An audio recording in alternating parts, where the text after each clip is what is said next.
Welcome to Module 2, the Functionalist Framework. This is Marie Archange-Désir. Let's delve in. We're talking about the Functionalist Framework. What are we talking about? Well, in our world, the family is the building block of society. Healthy families mean healthy communities. And if the family suffers, so does the world we live in. That is essentially the Functionalist Framework. Oh yeah? Healthy families mean healthy societies? Prove it. Haha. Well, proving truth is a tricky business. So instead, let's put our scholarly hats on. We posit theories. Generally, these theories are around potential or observed problems, and we do research based on those theories. Does that mean we'll find the truth? Oh, you positivist, you. Such a ray of sunshine you are. You've missed your opportunity to lunch with like-minded scholars. Nowadays, you'll have to settle for modified functionalism. We're pragmatists, a little Marxist even. We want to establish evidence-based theory.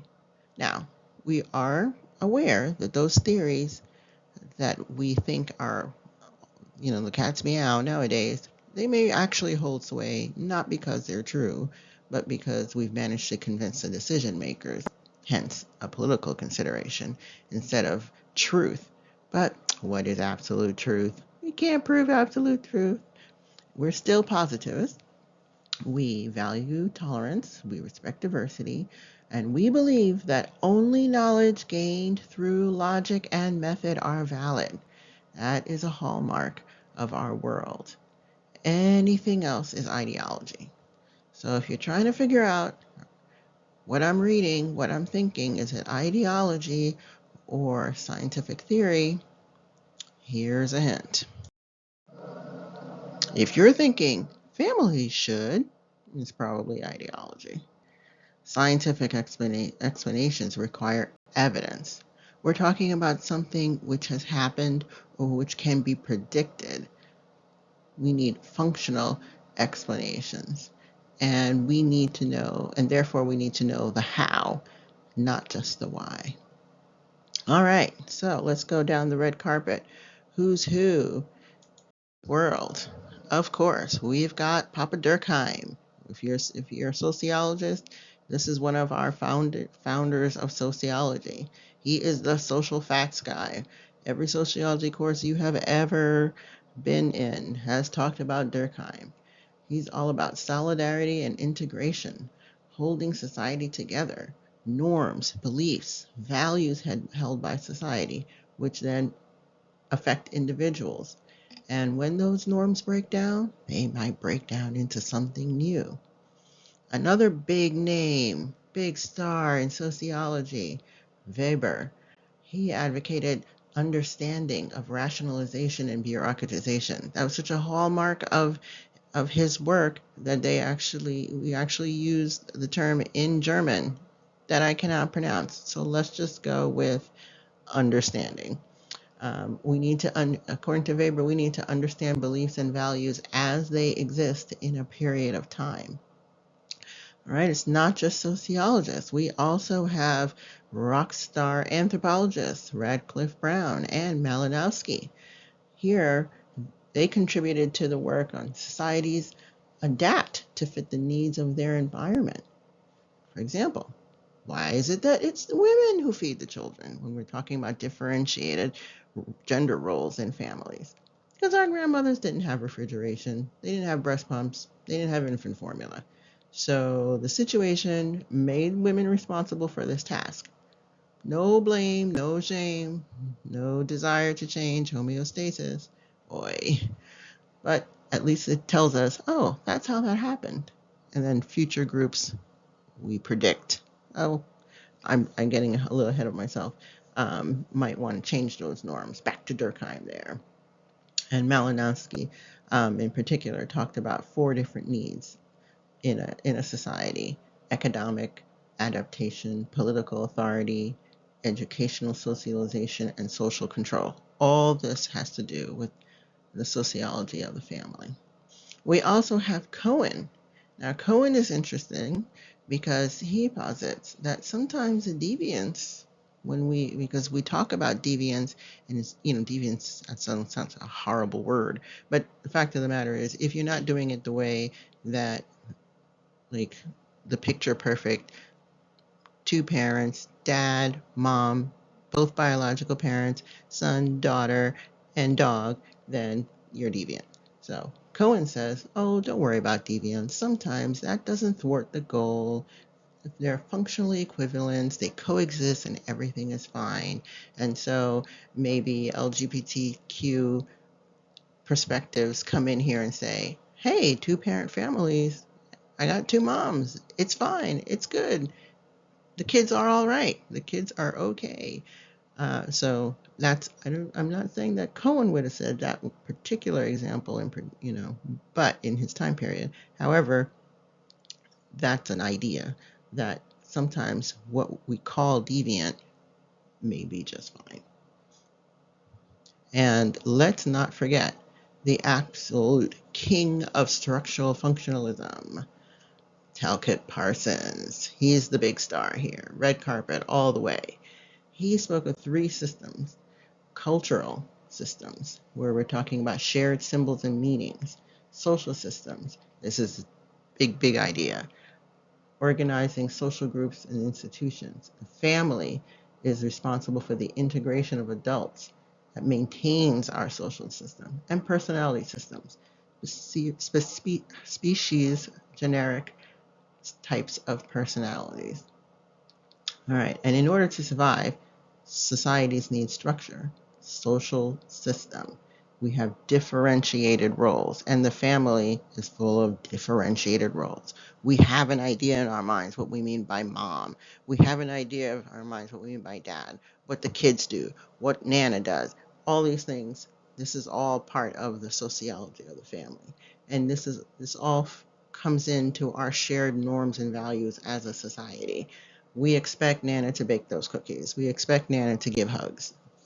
That's part of what we believe. Now, does that mean it happens in every family? No, but we're talking here at the macro level. Now, our rock star Parsons, he did become aware as time went on of some failures in his theory to account um, for other ideas, and so he sought to shore it up with Freudian thought, and that didn't work out too well. So pretty much nowadays, functionalism has lost favor in sociology overall, but it remains a center of thought in family sociology. But we'll see how long that lasts. All right, moving right along. Oh, that's our rock star, Talcott Parsons. Check him out. All right, so here are some key terms that we have to keep in mind in this framework. Conformity.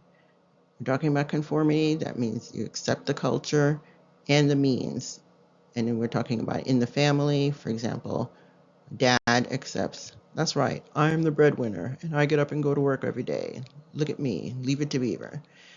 In innovation, you may accept the goal, but not the means. You are now a deviant.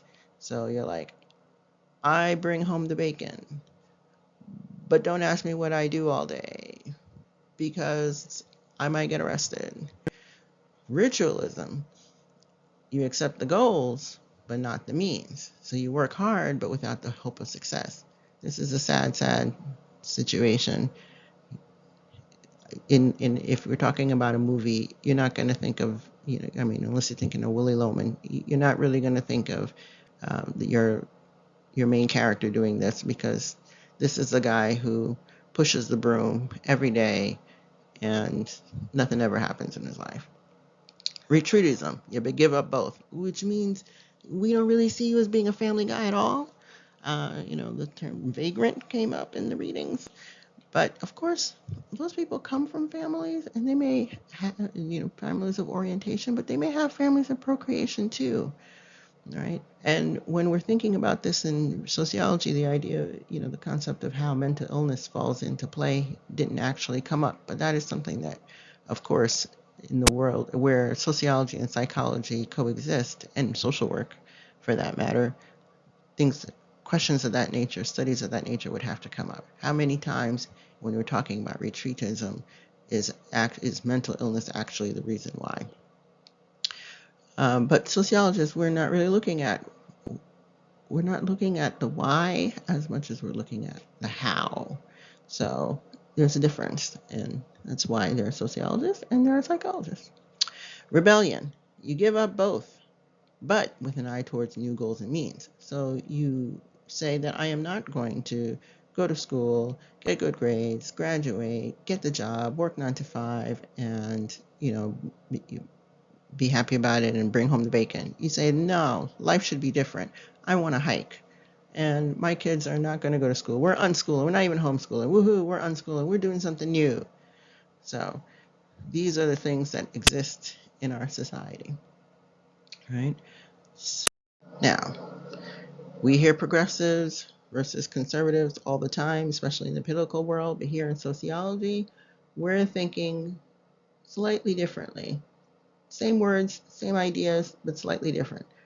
When we're talking about progressives in the context of family sociology, they're saying, oh, sometimes that 2-parent family, 2.5 kids, that doesn't work. So let's help them out. Let's help them out with social programs.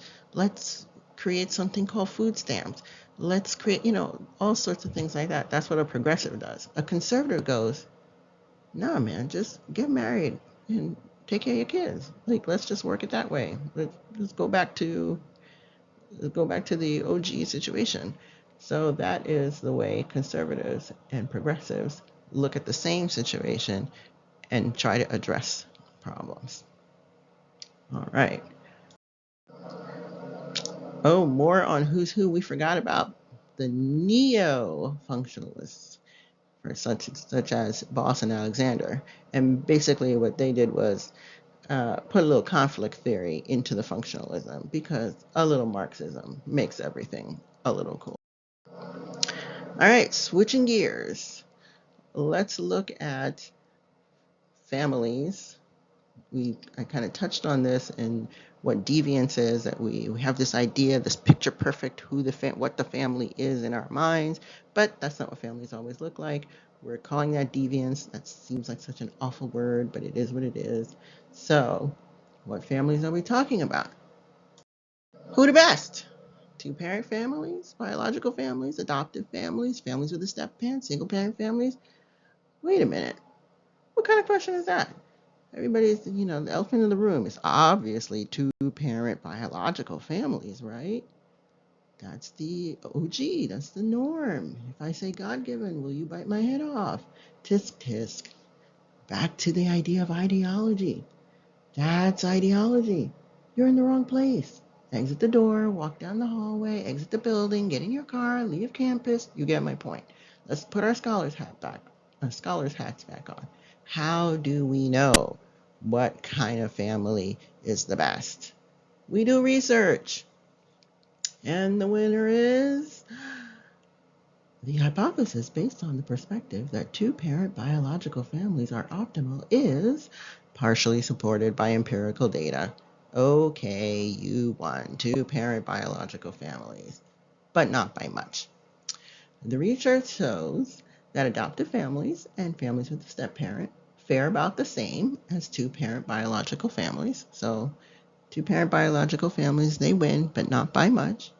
And if single-parent families fare worse, let's remember that might be because single parenting often co-occurs with chronic stressors. So I was talking about how we sociologists were all about the how, not as much the why, but that's not really true, is it? Why is important, but it doesn't always come up in the data. Right? But what we have found is that it's about the life in the house, not about how many rooms are in it. Processes are more important than family structure in predicting well-being and relationship outcomes. So whatever that family is, you the best. You are. Right. Thank you very much, everyone, for going on this little journey with me. I hope you enjoy your readings. Here are my references. I've included in here two extras, aside from what Dr. Staley assigned us. One is an NPR transcript of an interview that includes sociologists, by the way. Woohoo! But what I loved about it is multiple perspectives on family, and that was kind of beautiful. And we also have a BBC article, which was nice because it kind of mimicked one of the studies that we had in our readings this week. But I loved the no blame thing. Now, listen, I've been married for over 25 years. All my kids I had biologically with my husband. So I'm living that, perfect dream, right? But there are lots of families out there, and even within my family. So it was nice to see maybe a slightly progressive view, haha, that we can just provide the supports that different types of families need in order to make them successful. So that was a really nice article. All right, enjoy everyone.